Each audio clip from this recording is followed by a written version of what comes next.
বেহালা চৌরাস্তা জেমসলং সরণিতে সিপিএম এর পার্টি অফিসের পিছন থেকে একটি পরিত্যক্ত ঘর থেকে উদ্ধার মৃতদেহ।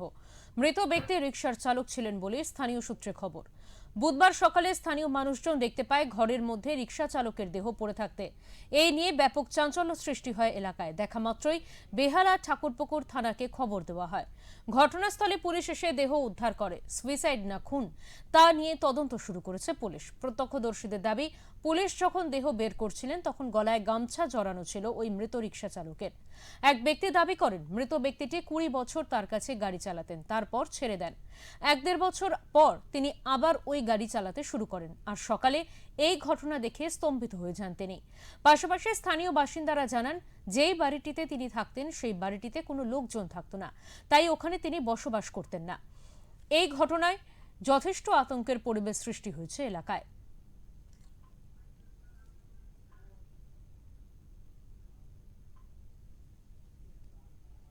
এসে দেখলাম যে পুলিশ এসছে, সব হট্টগোল হচ্ছে।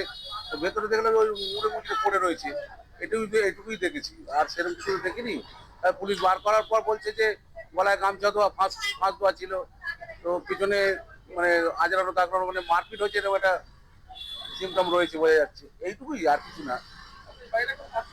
বাড়িটা বহুদিন ধরেই এরকম ভাবে অবস্থা পড়ে রয়েছে, কেস কামারি হয়ে বহু বছর ধরেই পড়ে রয়েছে এইভাবে। ছেলেটি আমাদের এখানে বলছে, তো যার গাড়ি চালাতো সেই বলছে যে 20 বছর ধরে এখানে চৌরাস্তায় রিক্সা চালাতো। হ্যাঁ, আমার গাড়ি চালাতো প্রায় ধরুন 20 বছর উপরে হবে। তো মাঝখানে কিছুদিন গাড়ি চালাতো, অন্য মালিকের গাড়ি চালাতো। তারপরে এই সেট 1 বছর 1.5 বছর হলো আমার কাছে চালাচ্ছে। আর এই বাড়িতে থাকতো, আস্তে আস্তে আমি একদিন রাত্রিবেলা এসে দেখতে পেয়েছিলাম অনেকদিন আগে। তারপরে এবার আজকে তো এই ঘটনা শুনলাম, তো গলায় কিরকম ফার্স্ট টাচ দেওয়া, কি করেছে না করেছে বোঝা যাচ্ছে না। এখানে মালিক কোনোদিন থাকতো না, ওরা হয়তো লুকিয়ে চুরিয়ে নেশা ভাঙ করতে ঢুকতো, এই আর কি। এখানে থাকার জায়গা না, ওদের থাকার জন্য না। থাকার জায়গা না। ওরা আমি মাঝে জিজ্ঞেস করছি, এই ঘরটা থাকি, তোকে কেউ কিছু বলে না, কেউ কিছু বলে না, বাড়ি থেকে থাকে না, আমি থাকি এখানে, পাড়ার লোক আমার কিছু বলে না। নেশার ফান হয়ে গেছে, নেশার জায়গা হয়ে গেছে একদম।